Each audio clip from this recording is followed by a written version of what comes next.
פתרון הכי קל של הטיפש. אני גם לא בטוח, אגב, שגבי אופיר, באמת, עם כל הכבוד, ויש לי כל הכבוד אליו, לא בטוח שהוא החוקר מבצעים הכי מעולה שיש במדינת ישראל.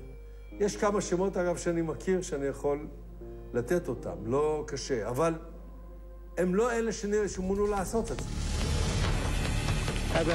מנהיג חיזבאללה, חסן נסראללה, לא פספס עוד הזדמנות לזרוע מבוכה בישראל.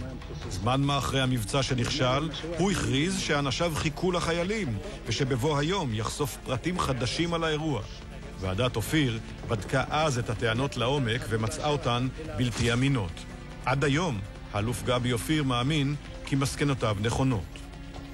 ואני כתבתי לסבירות גבוהה שהמערב הזה הוא מערב אקראי. אני קצין בכיר, אלה בניי באותה מידה, לא רק של ההורים שלהם.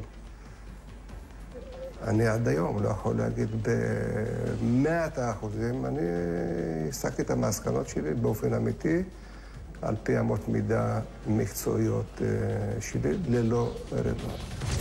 חשוב לציין, את המסקנות של האלוף גבי אופיר לא ניתן להפריך, וזה מה שמדהים בתעלומה ששמה אסון השייטת. כל אחת מן התיאוריות סבירה ואפשרית.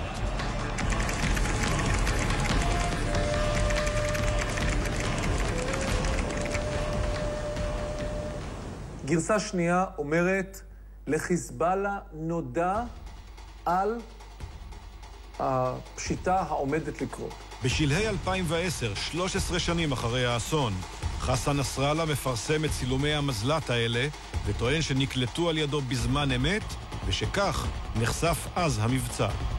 قبل العام 1997 تمكنت المقاومة الإسلامية في الجنوب يعني من خلال جهد فني معين من التقاط بث طائرة الاستطلاع وهي تقوم بالتصوير في أمكنة معينة